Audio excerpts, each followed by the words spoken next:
On November 18, 1978, in Guyana, over 900 people were found dead, and all the blame was placed on one cult. This cult was the reason so many people lost their lives. What happened on that day? This question will be answered in today's video, so stay with me till the end. Before that fateful day, everyone who had contact with the cult in the 1950s and 60s celebrated Jim Jones for his charitable work. For this reason, he garnered many followers, especially from Black American communities. In 1956, in Indiana, he bought a church and named it People's Temple. All of his followers would come to this church and listen to his teachings. Most of his teachings were to help those in need and to motivate those who had lost hope in their lives. Even though he preached like this, he could not raise a significant amount of money. Over time, Jim learned about himself and his high skill of public speaking. If he held a microphone and got up on stage, he knew how much he could influence people.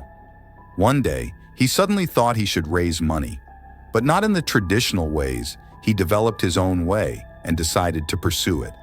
The first thing that came to his mind was to convince his followers that he could perform miracles and people could watch him live while he was doing it.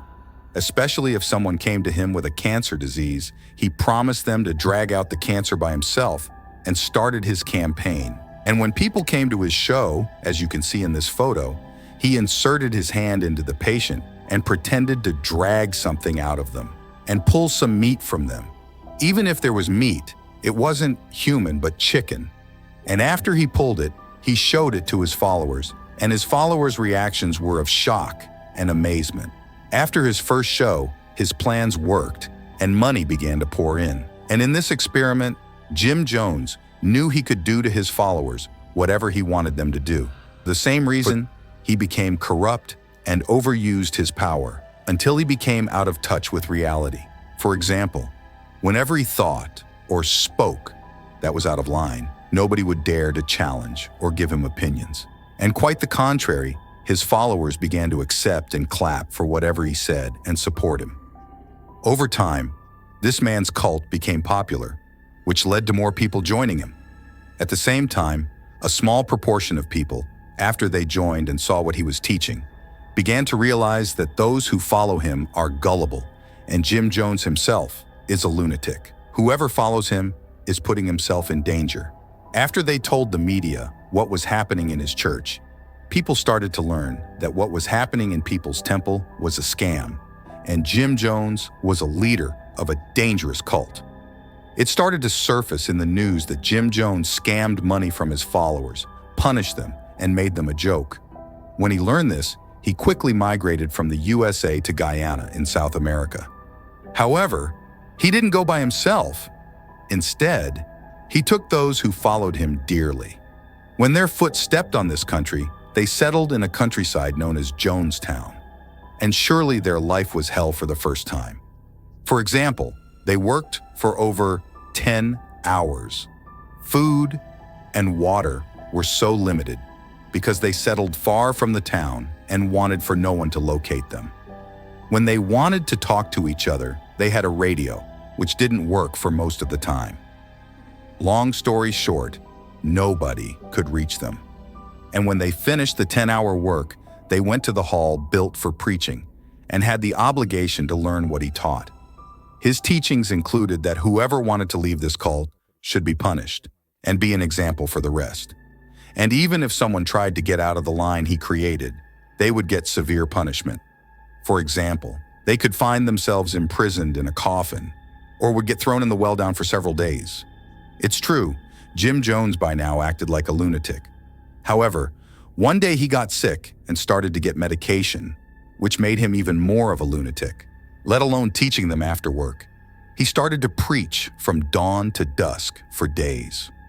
One person who escaped from this purgatory told the media that Jim Jones was teaching that American authorities were imprisoning African Americans to a bad prison, and sooner or later they would come to this place and imprison you.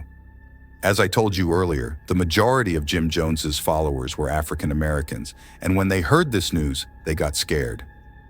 Leo Ryan, a congressman in the United States, after he heard about the cruelty and after learning about Jim Jones's lunatic behavior, He was following his tail from afar. One time when Leo went to South America for work and was about to return because he already knew where he was hiding, and the people were American citizens and no one was checking up on them. He wanted to go and check on them on November 19th, 1978. Ryan and 18 people with him went to Jonestown to see what was actually happening there and to talk to Jim. When Leo arrived, he thought the people were suffering and in worse condition. But the truth was the opposite. All of them were wearing good clothes and they weren't hostile to outsiders. After Leo went to Jim Jones's office, he congratulated him that he was handling them very well and parted ways in a good manner.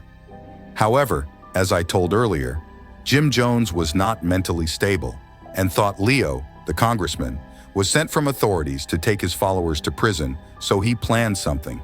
When Leo left Jonestown, he was heading to the airport, but Jim Jones formed a group and went after him, killed Leo Ryan and 4 of his men. By the time he returned, preaching time was upon them, so he gathered the people and preached his famous speech.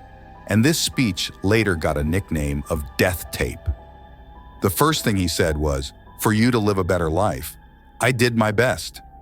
After saying that, all of them started clapping and shouting. Then he unveiled one container. In the container, there was fluid in a violet color.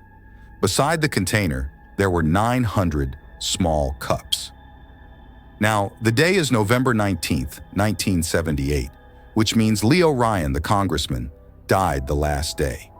And now so many soldiers and policemen surrounded Jim Jones, and they were waiting for higher officials the signal to take measures for what Jim Jones did.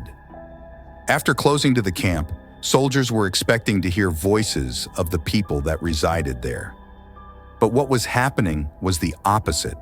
The closer they got, the more silence settled. Confused and watching from afar, there was not a single soul around. And when they reached the camp, one soldier stumbled and fell. And looking at what he fell for, he knew it was a dead person. Shortly after, when all the soldiers saw below, there were dead people all over the place. What happened was on November 18th, after his speech, he ordered his followers to drink the poisonous drink which contains cyanide. Even if they refused to drink the poison, securities forced them to drink. Due to this, 900 people died within minutes. Jim Jones didn't drink the poison, rather he shot himself. And now, what you are about to see and hear was captured on November 19th, 1978. Been kept locked up by the temple leaders to make it difficult for anyone to leave the country along the premises. Some had pillows beneath their heads. Some died alone, separated by all families until the end. Babies were fed the lethal potion with it. It's believed each lived about 5 minutes after swallowing a mixture of cyanide.